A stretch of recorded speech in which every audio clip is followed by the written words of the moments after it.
It's National Signing Day across the college landscape, and Locked On has you covered with the latest for your favorite college teams. I'm Jourdan Black, and it is time to look at, I'm looking at the wrong script. We are really making everyone work hard. Okay, 3, 2, 1. It's National Signing Day across the college landscape, and Locked On has you covered with the latest signings for your favorite college teams. I'm Jourdan Black, and we have big news for Houston as Juwon Gaston has made his decision alongside recruiting expert Juwon Garcia. We welcome in Parker Ainsworth of Locked On Coogs to talk all about this Houston team, which is really defense heavy. Tell us about this recruiting class and how much of an emphasis they played on grabbing defensive guys. Yeah, so I think the interesting thing is we look at Houston last year in the American Athletic Conference. Their defense got burnt a lot. Obviously, they let up 77 points to SMU. That was the big national headline grabber. But throughout the season, there was a number of times where it felt like there was just a lot of holes in the secondary, kind of right behind the defensive line in the linebacker area too. And so it looks like Houston really made a solid push to go fix some of those guys, or fix some of those spots, I should say, with some new guys.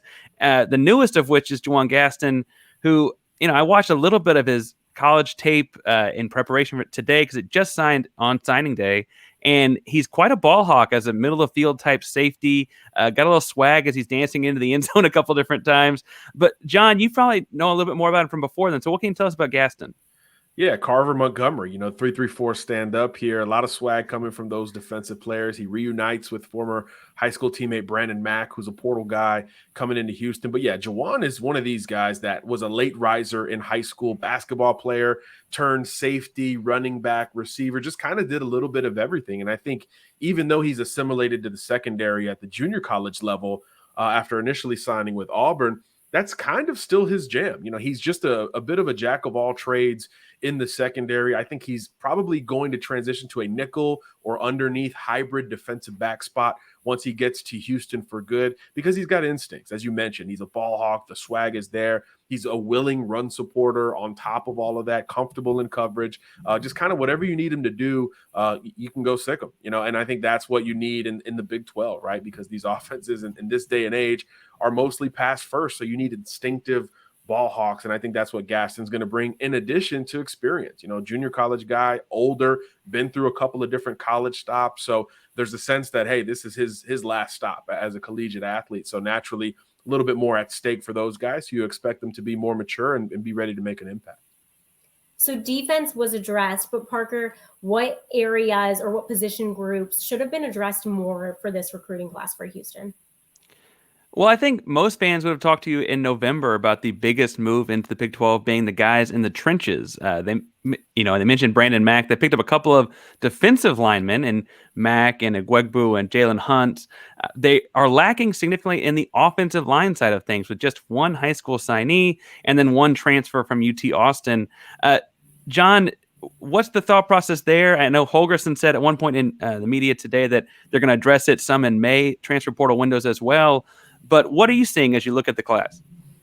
Yeah, I'm kind of with you. The Big 12 is an attitude league. I think that perception has really shifted. It's still, again, football is pass first nowadays. We understand that at every level. But as the weather turns and the games get more important, you've got to win at the line of scrimmage. Just look at the national title game and how dominant Georgia was up front. So that's what you've got to combat. I thought they did a good job defensively, but like you said, you just need more volume on the offensive side of the ball. One high school signee on the O-line, one portal guy on the O-line. That's just not enough for Dana Holgerson at this point. And look, he knows that. He's been around college football long enough. So, yeah, that second portal window is going to have to be where you see guys, matriculate towards Houston. And look, I do think it's going to be an active portal window. So looking ahead to May, a lot of these position battles are going to go down across the sport of college football. And some guys are not going to feel great about where they might stand, and they might look elsewhere. So teams are going to fall forward in some regard. And I think Houston needs to do so up front with just bodies and volume. You just need that to survive what is going to be a step up in the Big 12,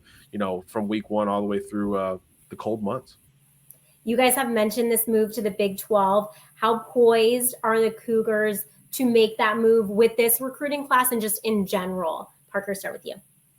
Yeah, the fans are really excited to get to play teams like UT Austin and Baylor and Tech and kind of get some of the old Southwest Conference rivalry games back. obviously you pull in some Power 5 recruits. We mentioned Brandon Mack. We mentioned David Nwegbu, but you also have like Michael Laughlin was a West Virginia tight end. And then they signed Mikhail Harrison-Pilot, the I think 4th highest rated recruit in the modern recruiting ranking era.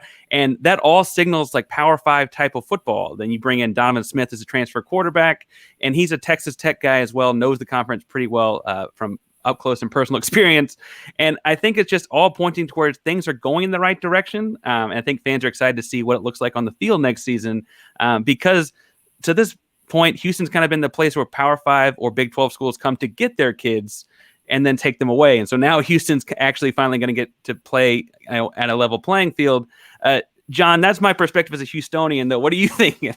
No, you're right. I mean, Houston per capita is one of the most talented metro areas in the country. And because Texas as a state has been so wide open, nobody's commanded it. And Houston has suffered at the likes of the LSUs and the Bamas and the A&Ms, everybody coming into the state of Texas. But Houston in particular is uber talented. A lot of population growth in that city on top of it over the last few years, even through the pandemic. So I think that's only going to become more important as time goes on. So yeah, Houston has always been one of those programs like Miami, like LSU, like USC. If you lock down the hometown, you're going to be okay. So I think while other programs are going to benefit from moving to the Big 12 to recruit the state of Texas, I think Houston is going to benefit locally and be able to play a little bit more evenly for the kids that are closest to home. And I think Mikhail Harrison-Pilot in particular is one of those, great examples of what you can see going forward with the Big 12 if everything works out for the Cougars. So I think things are trending up closer to home, and that's really what the doctor ordered from a recruiting standpoint. A number of guys that you guys have mentioned seem like they'll get on the field right away. Who else do you guys see as players who can make an immediate impact when they get to Houston, or if they're already there?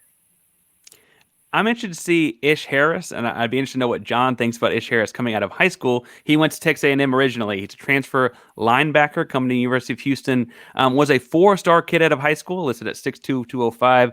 And frankly, I think that's a spot where Houston, A, graduated guys like Donovan Mooten, and then B, kind of with how strong their defensive line has been in the past, is kind of like the next line of defense. And it kind of has felt like for years, if you got past the defensive line, you were going to go score. And so can Ish Harris slow that kind of stuff down? But Josh, you're probably more familiar with him from previously, right? So I'm going to throw it back to you. Yeah, blue chipper, 3-down, modern linebacker. Again, we talk about the modern game being pass first. Your linebackers have to be willing and able to play different roles on different downs. And he's one who's a little bit lighter, so he's going to be more comfortable playing underneath and in coverage as opposed to just coming downhill. But I'll keep it up in the front 7 in terms of guys I'm expecting to make an impact. And I'll go to Justin Benton, the high schooler from the Peach State. This is a kid, the first time I saw him, my friend was filming him doing a Georgia commitment video. This was a kid that we thought was going to be that guy. And then he kind of had the Ed Oliver syndrome, ironically enough, where he just didn't grow as much, right? So he's 6'1", 280, sawed off, but this is an effort and technical player coming out of the Atlanta area, playing against great competition. It was a big national signing day 1.0 in December, flip from West Virginia. This was a no-doubter Power 5 SEC type guy that slipped through the cracks because he just didn't fill out the way we thought he would a couple of years ago. But the effort, the production has always been there. So Ed Oliver's comps are probably unfair for any recruit coming out of high school. But in terms of how he plays and his stature, he's going to remind some Houston folks of one of the best players to ever come through. So I'm looking forward to Justin Benton as a teenager making an impact in the Big 12 right away. Very high praise. We'll wrap it up with some grades for this 2023 class as Houston makes some big changes and gets ready for the year ahead.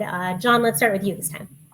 Yeah, I'll go with a B, maybe B minus. I think there were some big needs that weren't quite addressed. The trenches is always important. I thought defensively, the combination of high school and the portal worked really well for the Cougars. I like the secondary hall, a lot of versatile players, but up front on offense, you just need more bodies to cycle through and survive the Big 12. So I think, we view Houston, or I view Houston nationally as almost an offensive power under Dana Holgorsen, who is also known for offense. So to see a bit of unsatisfactory group put together is a bit surprising. Though conversely, the defensive recruiting looks a lot better than most folks would expect at this day and age. So I do think there's still room to be had here for Houston, and that second portal window, as we've talked about, is going to have to be a bit of a compensator. Yeah, I would say I'm fairly high on the class. I might be a little bit higher than John at more of the A-, B+ range. They did recruit themselves into a quarterback battle between Donovan Smith and Lucas Coley.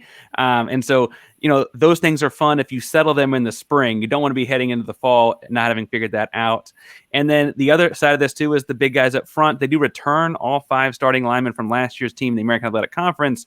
They're just American Athletic Conference offensive linemen. And so it depends on what you think about your coaching staff and development. And then, we'll see what the May transfer window looks like and how that shifts things. But I do think on the whole, they probably, are short of an A+ because they needed a couple of those guys in this go round. And there were guys to be had that they didn't get. So I'm not quite at that high, but I'm a little bit higher than John, I think. Spoken like the guy with all the Houston gear on. I think that makes sense, right? Yeah.